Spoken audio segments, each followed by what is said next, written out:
Bien, je vais commencer. Vous voyez là mon titre. Et je vais commencer par vous donner une idée de dont je vais parler.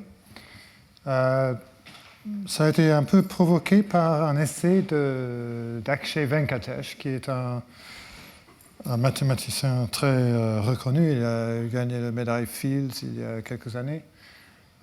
Et il y a 2 semaines, il y avait, à peu près, il y avait un symposium à l'Institut Fields en Toronto, en son honneur, et j'ai été invité à faire un exposé.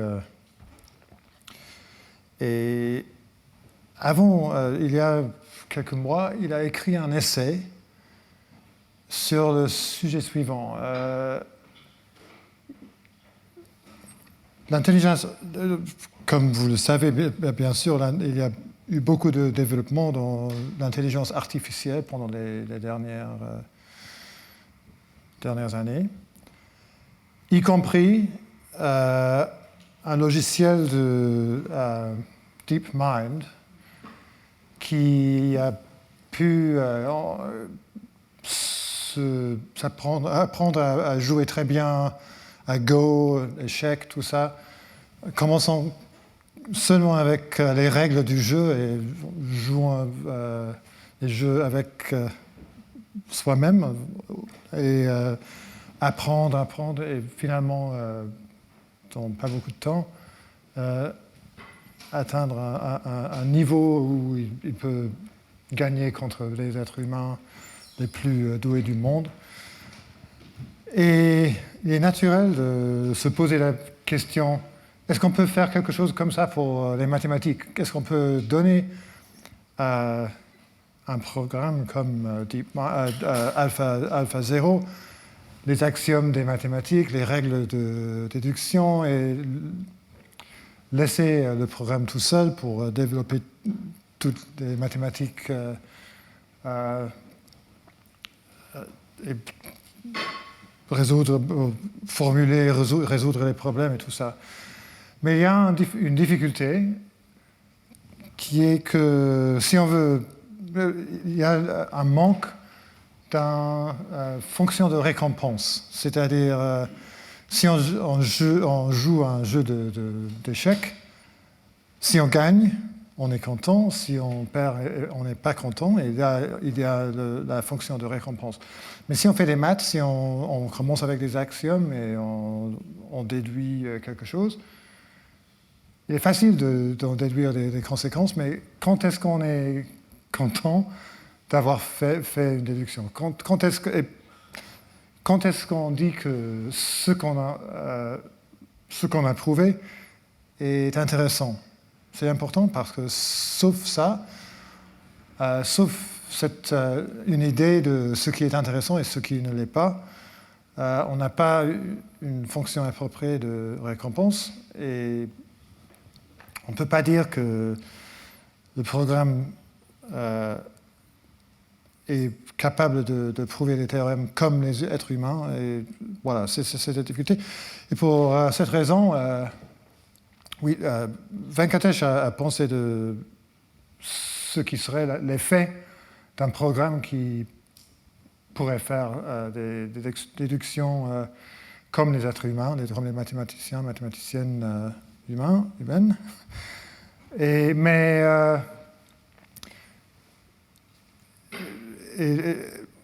en pensant de ça, il a commencé de penser à la question de ce qui est un théorème intéressant en mathématiques. Et comment est-ce qu'on juge le niveau d'intérêt d'un théorème? On pourrait dire que peut-être c'est juste ça dépend que du goût des mathématiciens, que on voit, il y a quelques théorèmes qui nous plaisent et d'autres qui ne nous plaisent pas. Moi, je vais essayer de montrer qu'il y a des propriétés objectives des énoncés mathématiques qui, bien, je ne vais pas dire qu'ils qui suffit pour qu'un théorème soit intéressant, mais je veux dire qu'il y a sûrement une corrélation entre ses propriétés et le niveau d'intérêt d'un théorème. Et un deuxième point que je vais essayer dont je vais essayer de vous persuader, est que les jugements du niveau d'intérêt d'un énoncé sont une partie essentielle des recherches en mathématiques. Ce n'est pas quelque chose qu'on fait après avoir découvert un théorème et après on fait des jugements, est-ce que c'est intéressant ou pas. Pour faire les recherches en mathématiques, il est essentiel de faire ces jugements tout le temps. Juste avant de continuer, je veux préciser deux choses. La première est que je parle que des énoncés individuels. Je ne veux pas dire que tout un domaine de mathématiques est plus intéressant qu'un autre. Et aussi, moi, je vais parler plutôt des méthodes traditionnelles de l'intelligence artificielle et pas, par exemple, de l'apprentissage profond. Mais la semaine prochaine, il va y avoir un séminaire de Stanislas Polou de OpenAI, qui était jusqu'à récemment à OpenAI, de son travail de l'autre côté où il utilise les méthodes de l'apprentissage profond pour trouver les preuves des théorèmes. Alors, mais moi, je m'intéresse plus à des méthodes traditionnelles, c'est-à-dire les méthodes où on essaye de comprendre très bien ce qui fait un être humain et d'imiter ces processus, faire imiter un ordinateur ces processus. Alors, pour Venkatesh, il y a deux propriétés clés qui donnent l'intérêt à un énoncé. Une est le niveau de difficulté. Si un énoncé est difficile et on réussit aussi un problème est difficile et on réussit à le résoudre, c'est plus intéressant que si le problème était facile. Et centralité, c'est-à-dire si l'énoncé est lié à beaucoup d'autres liés qui sont déjà reconnus d'être intéressants, on dit que c'est bien. L'énoncé est plus intéressant que si ce n'est pas le cas. Mais il souligne que pour la majorité des énoncés des mathématiques de haut niveau, nos jugements, l'activité de recherche mathématique, des recherches en mathématiques, est une activité sociale. Et moi, s'il y a un énoncé dans un domaine que je ne connais pas très bien, je fais des jugements, mais pas directs. Si je vois que beaucoup de mes collègues ont essayé de résoudre un problème, même si je ne comprends pas du tout le problème, je vois que le problème est probablement assez intéressant et central et tout ça, et difficile. Mais si le problème est dans mon domaine, je peux faire un jugement plus direct. Et le troisième point qu'il fait dans son essai est que si jamais il y avait une grande percée dans le domaine des preuves automatiques des théorèmes, ça changerait beaucoup nos perceptions de difficulté et centralité, et donc nos perceptions de l'intérêt d'un énoncé. Il y aurait des énoncés qui, pour nous, seraient difficiles, mais pour les ordinateurs, seraient beaucoup plus faciles. C'est probable que ce serait le cas, et si c'était le cas, notre perception du niveau d'intérêt de ces énoncés diminuerait.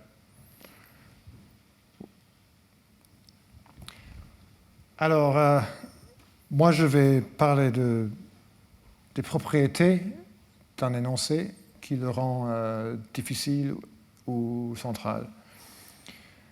Mais pour commencer, je veux souligner une chose, qui est que la difficulté d'un énoncé n'est pas qu'une propriété de l'énoncé soi-même, parce qu'il est possible, comme je viens de le dire, qu'un énoncé soit difficile pour moi et facile pour vous, parce que vous connaissez la partie pertinente des mathématiques. Par exemple, un problème algébrique, pour moi, va être beaucoup plus difficile que pour un algébriste. Et un problème en combinatoire sera plus facile pour moi que pour un algébriste. Alors, la difficulté et la centralité sont des propriétés relatives à un contexte mathématique, c'est-à-dire un contexte d'autres énoncés, techniques de preuve et choses comme ça. Et je vais parler un peu plus tard de la manière du développement des mathématiques. On a toujours un sens qu'il y a quelque chose qui est la prochaine chose qu'il faut faire. Il y a des énoncés ou des problèmes qu'on voudrait résoudre, et on a le sens que peut-être maintenant, c'est le moment d'essayer de les résoudre. Pour d'autres problèmes, on a l'idée qu'ils sont trop difficiles pour l'instant. Il faut d'autres développements avant que ces problèmes soient faisables. Mais je vais parler de ces processus de développement un peu plus tard. Bien, je vais maintenant vous donner quelques exemples qui viennent de l'analyse réelle, des théorèmes qu'on voit au premier cycle d'un cours du premier cycle universitaire. Alors le contexte pour nous,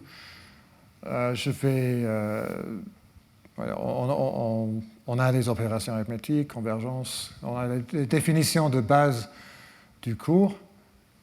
On peut commencer à poser des questions comme, par exemple, celle-ci. Une fois qu'on a la définition de continuité, il est très naturel de se poser la question, si on a une composition de deux fonctions continues, est-ce que la composition est continue? Et sinon, la définition n'est probablement pas très utile.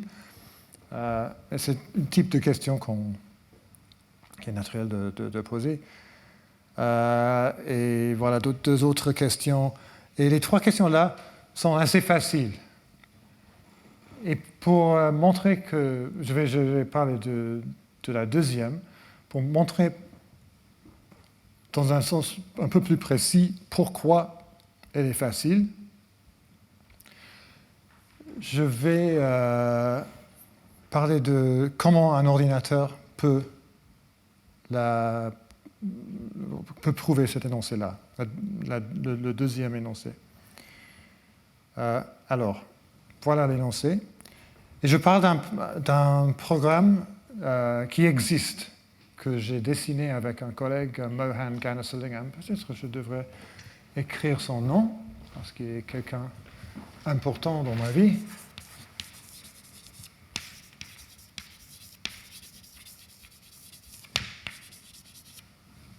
Et je vais expliquer, je ne vais pas donner une démonstration de l'utilisation du programme, mais je vais juste expliquer comment, ce que le programme fait pour résoudre ce problème-là. Alors, j'ai deux hypothèses qu'on peut utiliser, que AN tend vers A et que F est une application continue, et on veut prouver, l'objectif est que f de AN tend vers f de A. Alors, pour commencer, on développe l'objectif en utilisant la définition de convergence, la définition formelle, et on arrive à ça. Ça, c'est juste la définition de convergence de f de AN à f de A. Et maintenant,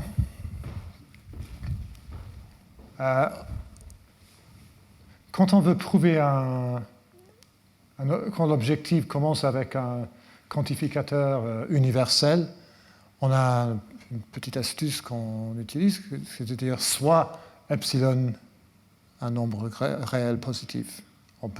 Parce que si on peut prouver cette partie de l'énoncé pour quel que soit epsilon, on l'a prouvé pour tout epsilon. Et donc on peut juste enlever la quantification là. Et maintenant, epsilon est un nombre donné, mais arbitraire. Ici, c'est un peu plus difficile. On doit choisir n et on ne sait pas comment le choisir. Alors, qu'est-ce qu'on va faire? On va prendre la définition de continuité et le développer. Alors, qu'est-ce on arrive à ça? C'est juste dire d'une façon un peu plus élaborée que f est une application continue. Et quoi d'autre? Alors ici, on a le droit de choisir alpha et x, parce que pour tout alpha et pour tout x, on a tout ça. Et on a des candidats, parce qu'on a epsilon ici et on a a là. Il est très naturel de choisir epsilon pour alpha et a pour x. Et si on fait des choix là, on arrive à cet énoncé-là, un peu plus simple. Alors j'ai remplacé le x par un a et le alpha par un epsilon. Et j'ai enlevé les quantificateurs. Et qu'est-ce qu'on fait maintenant? Ici, on est donné un nombre réel bêta, et on peut faire quelque chose qui est un peu comme le dual de ce qu'on a fait avant. On sait que il existe un bêta avec cette propriété-là. On ne sait rien d'autre. Alors on se dit soit bêta un nombre réel tel que tout ça est vrai, et on peut enlever la quantification sur bêta. Alors maintenant, bêta est un nombre réel donné dont on ne sait rien, sauf que bêta est un nombre positif. Et maintenant, on voit que on veut prouver que f de an moins f de a est inférieur à epsilon. Et ici, on a un critère qui nous dit que pour montrer que f d'y moins f de a est inférieur à epsilon, il suffit de montrer que y moins a est inférieur à bêta.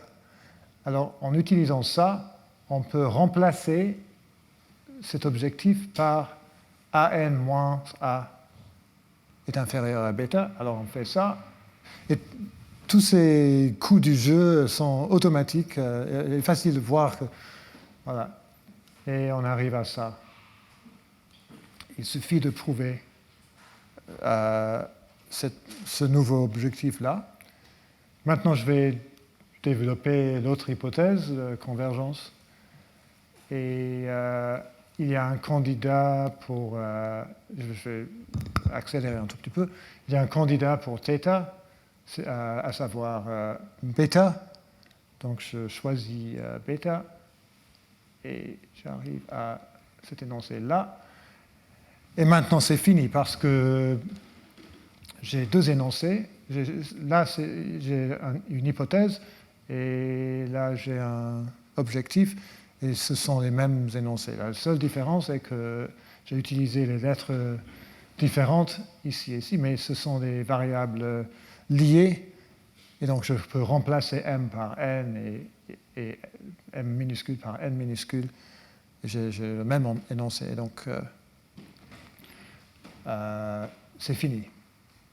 J'ai prouvé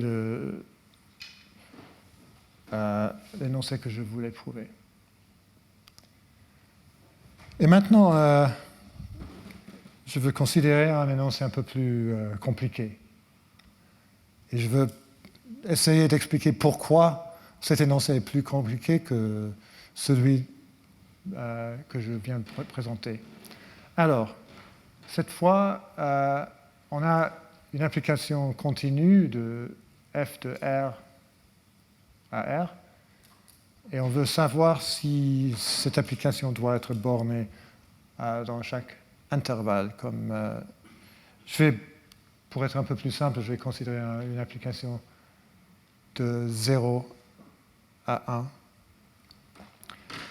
Alors, j'ai une application de 0 à 1 qui est continue.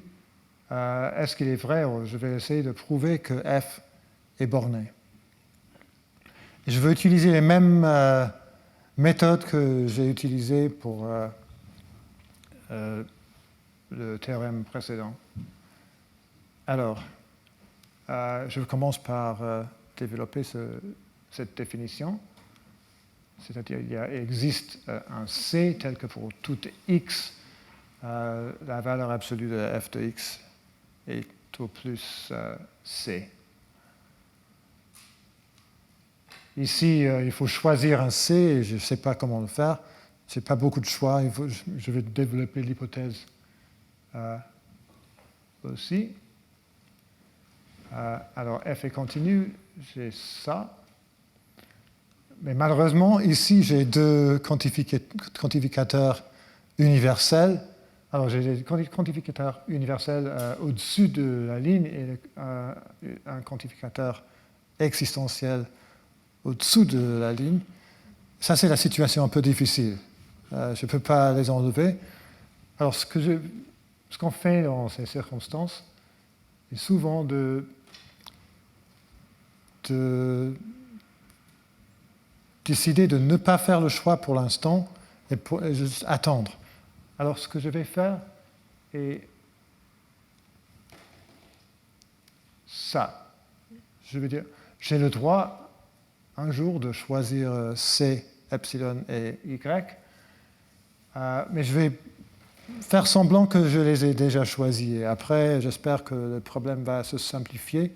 Et après des simplifications, ça deviendra clair comment il faut choisir C, epsilon et Y. Donc maintenant, le problème est devenu plus facile parce que maintenant, j'ai un quantificateur existentiel au-dessus de la ligne et universel en dessous. Donc je vais les faire disparaître.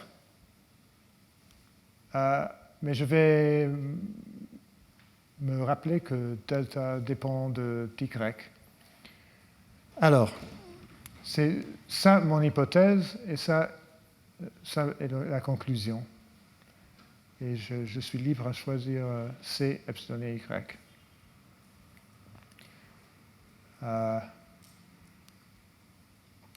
Oups, pardon. Ici, j'ai un candidat pour Z, à savoir X. C'est une variable X. Alors, je vais faire cette instantiation. Et maintenant, je vais essayer de déduire que f de x est au plus c. Et je me rends compte que je peux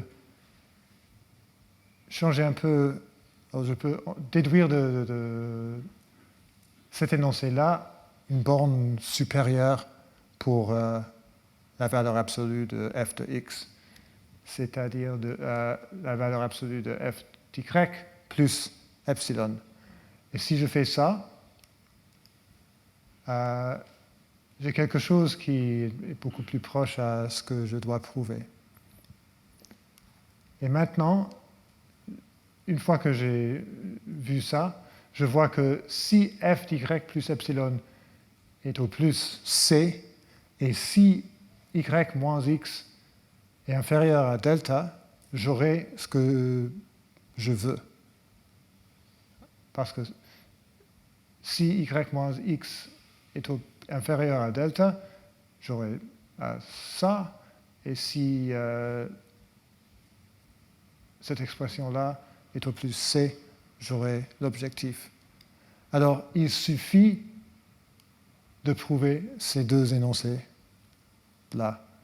Juste pour expliquer une fois de plus, la situation dans laquelle nous nous trouvons est qu'on a toujours le droit de choisir C, epsilon et Y.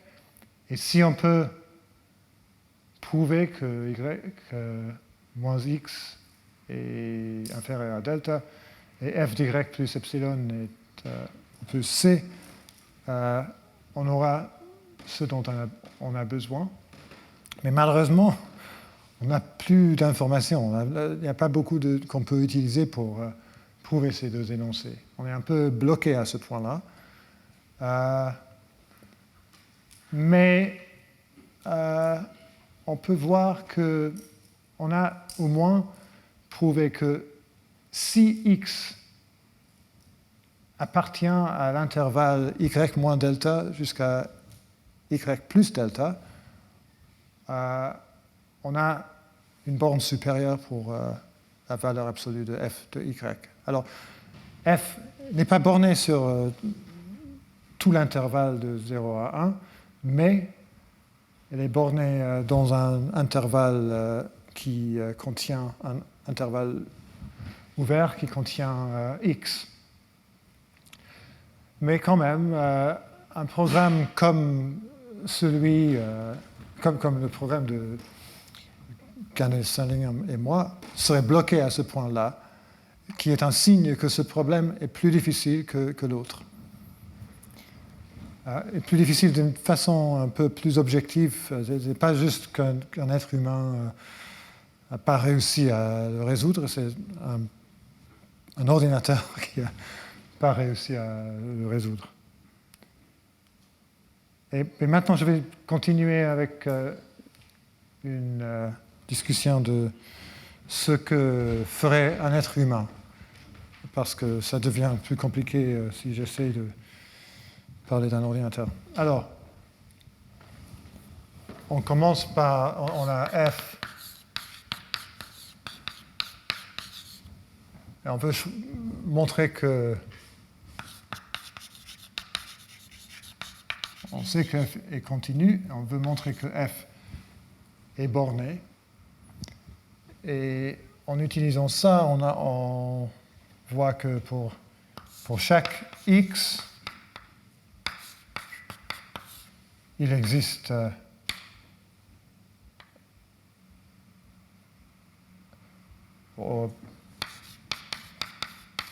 et pour chaque epsilon, il existe delta tel que pour tout y dans l'intervalle x moins delta, x plus delta,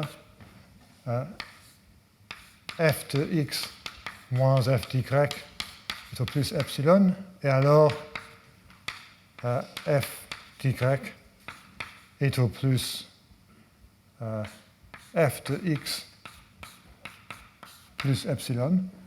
Et donc, f est borné dans l'intervalle x plus delta. Et delta dépend de x, donc j'ai écrit delta x. C'est x moins delta x, x plus delta x. Dans ce cas-là,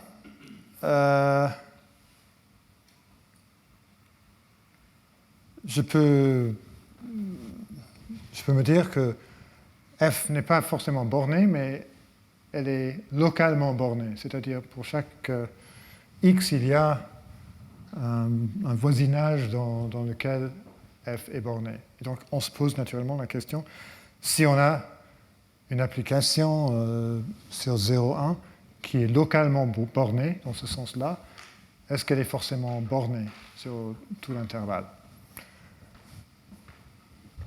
Et je pense que si, bien sûr, je sais bien la réponse, qui est oui, mais si je ne savais pas ça, qu'est-ce que je ferais? Peut-être que je ferais quelque chose comme ça. J'essaierais de trouver un contre-exemple. Alors, j'aurai en tête un diagramme un peu comme ça, et je commencerai par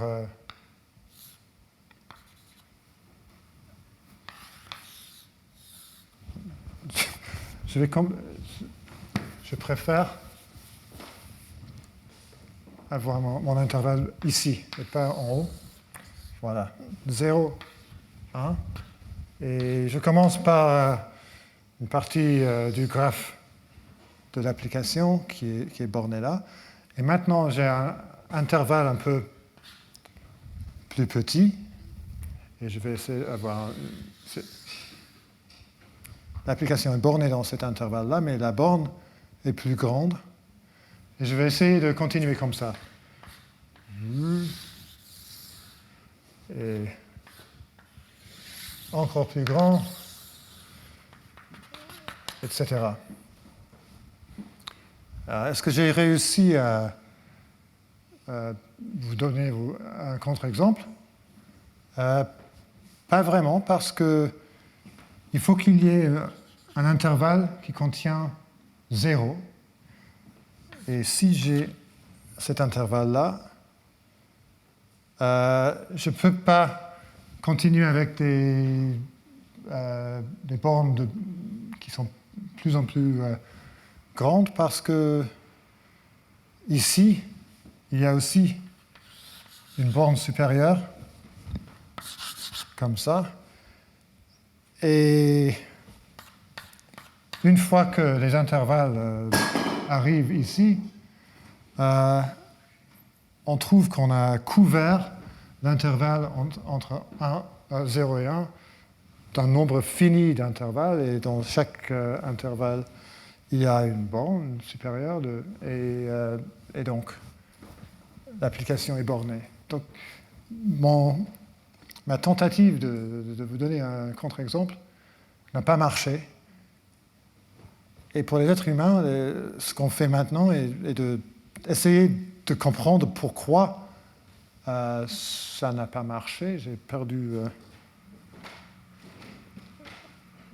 Ah, c'est mon ordinateur. Je l'ai laissé trop longtemps. J'espère que ça va...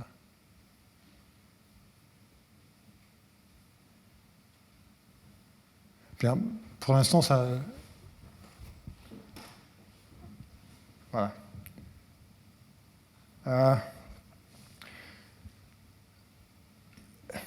Et maintenant, on peut essayer de prouver que si on a quelques intervalles qui couvrent, intervalles ouverts qui couvrent l'intervalle entre 0 et 1, on peut utiliser qu'un nombre fini de ces intervalles.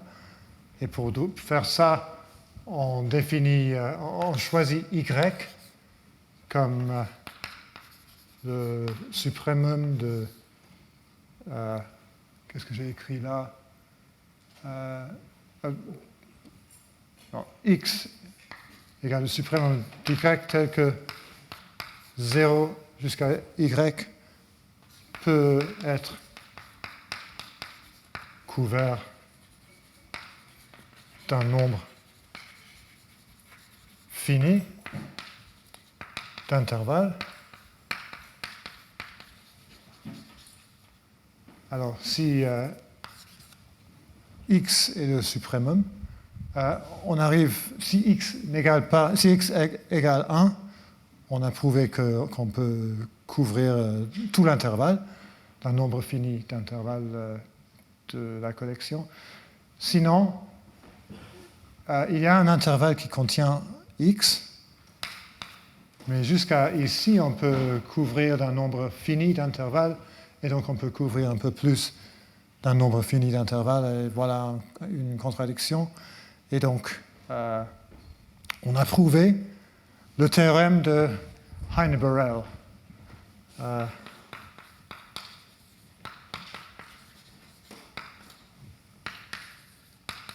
ne vais pas l'écrire, mais le théorème de Heine-Borel nous dit que si on couvre un intervalle fermé d'une collection d'intervalles ouverts, on peut utiliser qu'un nombre fini de ces intervalles ouverts pour le couvrir. Mais voilà un théorème qui... J'ai un souvenir d'être étudiant et quand le professeur nous a montré ce théorème, je l'ai vu et ça ne m'a pas frappé du tout. Je me dis, pourquoi est-ce qu'on est intéressé par en anglais, open covers? Pourquoi on est intéressé par l'idée de couvrir un intervalle d'un nombre fini, tout ça? Et c'était que quand on voyait les applications ou les conséquences de ce théorème qu'on commençait à comprendre pourquoi le théorème était intéressant. Mais si on commence avec un problème comme le problème de décider si une application continue sur 0,1 est bornée, on voit que le théorème de Heine-Borel émerge d'une façon naturelle. C'est pas la façon unique de résoudre ce problème, mais c'est une façon naturelle. Et les points que je veux souligner sont les suivants. Pour commencer, comme on a essayé d'utiliser les méthodes routines du programme de Mohan Gunnarsdottir et moi, qui n'ont pas marché, c'est un signe qu'il y a une difficulté objective. Et le processus d'isoler le théorème de Heine-Borel était assez naturel et à mon avis, automatisable. C'est quelque chose qu'un ordinateur pourrait en principe faire. Une fois qu'on a trouvé l'énoncé de ce théorème, la preuve n'est pas tout à fait facile. Il y a du travail pour le prouver. Mais une fois qu'il est prouvé, il y a beaucoup d'autres conséquences. Alors, le théorème est assez central. Donc, on peut dire avec confiance que le théorème de Heine-Borel est un théorème intéressant parce qu'il arrive d'une façon, on arrive au théorème d'une façon naturelle. Il n'est pas très facile et il est central. Un autre signe de centralité est qu'il y a d'autres théorèmes, par exemple le théorème de Bolzano et Weierstrass, qui sont équivalents, mais pas, de façon pas tout à fait évidente. Et c'est toujours un signe qu'on a un énoncé assez naturel et important quand il y a des reformulations équivalentes non triviales.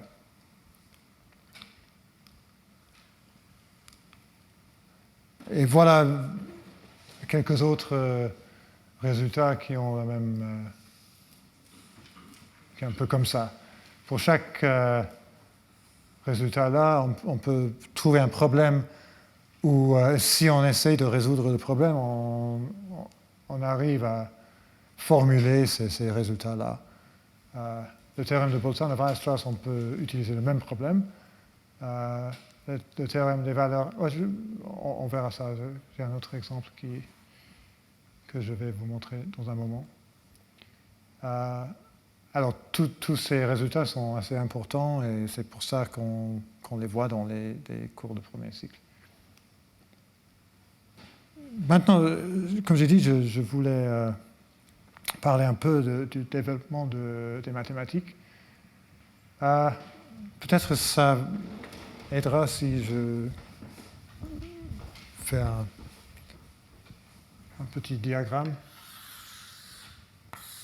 L'idée est que je commence avec une collection d'énoncés intéressant que j'appelle M. Et j'ai quelques méthodes S pour engendrer d'autres énoncés. Alors si j'ai quelques énoncés qui font partie du corpus M, je peux utiliser les méthodes S. Je vais parler un peu de ces méthodes dans un moment. Et on peut ajouter un énoncé petit s à la collection. Mais il faut le prouver. Alors il y a aussi des méthodes de preuve. Et il faut que ce S soit intéressant. Parce que sinon, par exemple, je sais que le théorème de Fermat, le dernier théorème de Fermat est prouvé, et la conjecture de Poincaré est prouvée. Mais moi, je ne peux pas publier un article qui dit que la conjonction de Fermat et de Poincaré est vraie, parce que c'est trop facile. Ce n'est pas du tout intéressant de juste prendre deux théorèmes connus et mettre un « et » entre les deux, même si c'est vrai, c'est un vrai théorème, mais pas du tout intéressant. Alors ça, ce n'est pas une partie des mathématiques. Alors, c'est un peu sérieux là, parce que je veux distinguer entre ce qui est correct, ce qui est logiquement correct, et ce qui est une partie du développement des mathématiques, ou des énoncés mathématiques qu'on trouve, ou la communauté des mathématiciens trouve intéressant. C'est un peu différent. Et finalement, on commence avec M0 et on utilise ces méthodes d'engendrer les autres énoncés, les prouver, et on ajoute d'autres énoncés. Et le corpus de mathématiques se développe comme ça. Selon ce modèle-là, on peut dire que ce qu'ont fait la communauté mathématique est d'essayer de calculer la clôture de M0, les énoncés avec lesquels on commence, pour les opérations, pour cette opération-là. Alors, pour engendrer des nouveaux énoncés, il y a beaucoup de méthodes. Non, je veux dire le contraire. Moi, je trouve qu'il n'y a pas beaucoup de méthodes.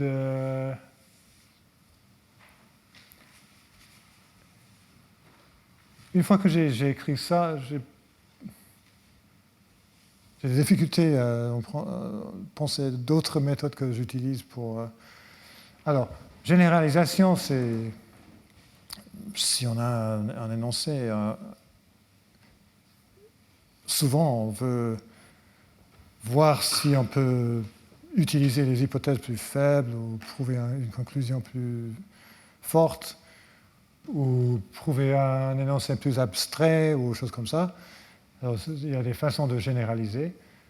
Mais souvent aussi, si on a un énoncé qu'on ne sait pas prouver, souvent il est utile de considérer un cas spécial. On cherche un cas spécial qui est moins difficile, on espère qu'il est moins difficile que le problème en général, mais suffisamment difficile que si on peut résoudre le cas spécial, on a des indices pour résoudre le cas général. Et l'analogie, c'est... souvent, on veut prouver un énoncé là, on sait prouver un autre énoncé S2 qui ressemble à S1 et on essaye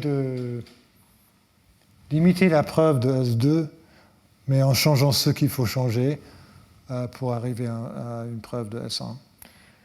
Et il y a une idée de Poya qui me plaît beaucoup, c'est que l'analogie est le résultat de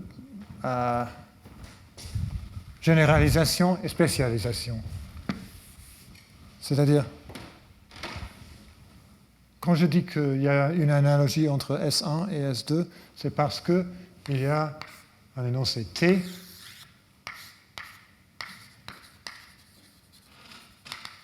qui est plus général que S,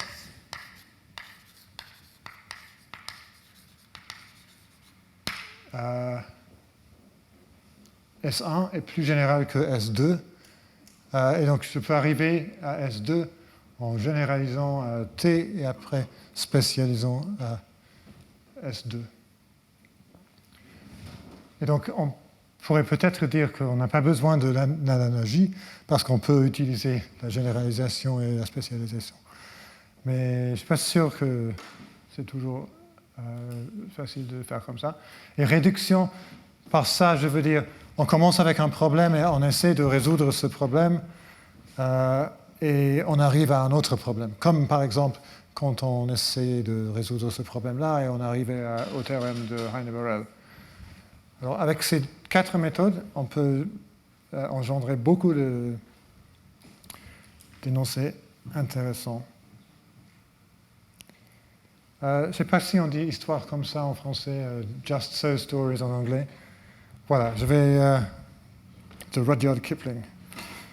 Mais je vais vous donner une histoire comme ça du développement des énoncés mathématiques. Alors, on commence avec cette tâche-là. Il faut trouver un x tel que cette équation-là soit résolue. En compléter le carré, on arrive à une équation équivalente, x moins 1 au carré égale 2. Et on peut dire u égale x moins 1, et donc il faut trouver un u tel que u carré égale 2. On a réduit le problème. Et maintenant, on a un problème qui est un peu différent. Est-ce qu'il y a un nombre réel dont le carré égale 2 ? Ça devient un problème d'analyse plutôt, et on peut dire que si on avait un u comme ça, en utilisant le fait que la fonction x carré est croissante pour les nombres positifs, que u devrait être entre 1 et 2, 1,4 et 1, désolé, j'ai écrit les points et pas des virgules, etc. Et comme ça, on commence à avoir l'idée d'un développement infini, un développement décimal infini. Et si on réfléchit un peu plus, on arrive à l'idée d'un corps ordonné complet, et la théorie des nombres réels, et tout ça. Mais on utilise un processus de généralisation et abstraction. Et finalement, on voit que pour trouver un u tel que u carré égale 2, la seule chose qu'on a vraiment utilisée est que 1 carré égale 1, qui est moins que 2, et 2 carré est plus que 2, et l'application x carré est continue. Et on arrive à le théorème des valeurs intermédiaires. Et donc, juste en commençant par cette équation-là, on est arrivé à le théorème des valeurs intermédiaires.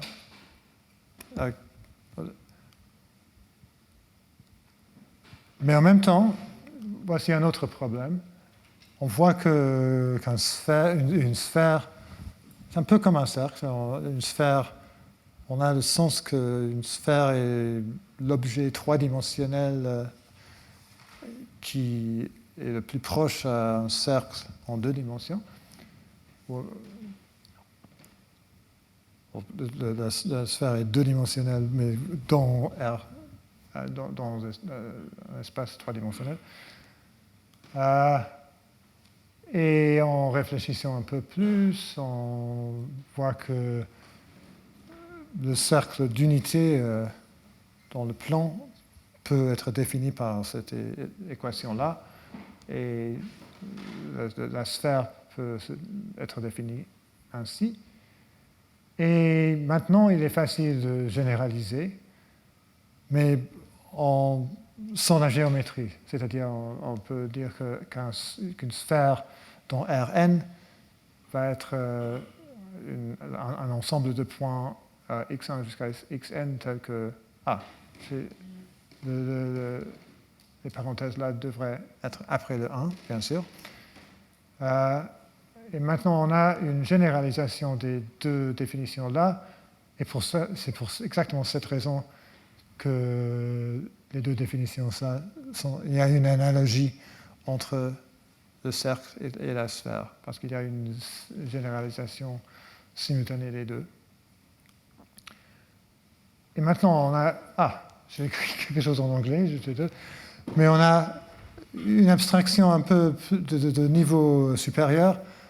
C'est l'idée qu'on peut faire beaucoup de généralisations. Une fois qu'on a vu qu'on peut généraliser l'idée d'un cercle et une sphère, on peut penser à, par exemple, un carré, un cube et beaucoup d'autres formes géométriques et essayer de les généraliser. Alors, on a toute l'idée de la géométrie à n dimensions. Qu'est-ce qui est arrivé là? Et on peut généraliser dans l'autre direction. On peut se dire, c'est quoi un cercle? C'est quoi l'analogue d'un cercle dans une dimension? Et on voit que c'est deux points comme ça, point moins 1 et 1. Et maintenant, je veux combiner les deux. On a le théorème des valeurs intermédiaires et la géométrie à n dimensions. Là, on a un intervalle qui est le cercle de 0 dimension et le disque qui est entouré par le cercle. Et alors, un intervalle est un peu comme un disque dans une dimension. Et alors, on peut se poser la question, maintenant, est-ce qu'il y a un énoncé de deux dimensions qui est analogue à le théorème de valeurs intermédiaires? Et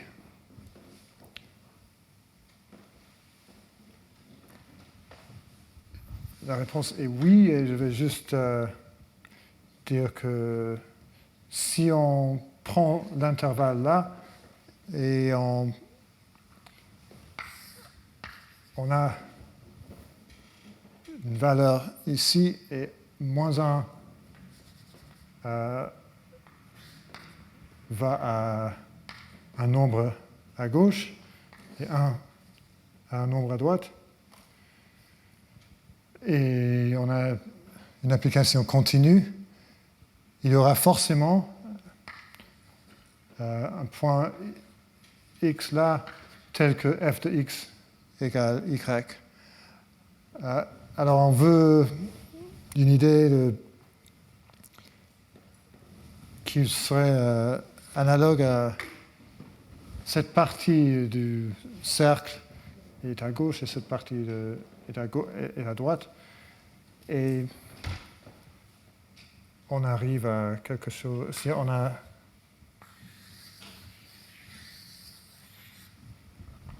on a une application continue,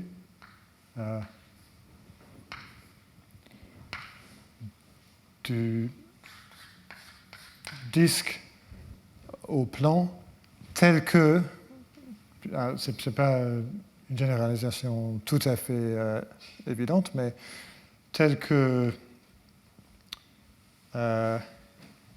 l'indice du lacet qu'on obtient quand on applique f au cercle, par rapport à ce point-là égale 1 ou n'égale pas 0, alors il y aura forcément un point ici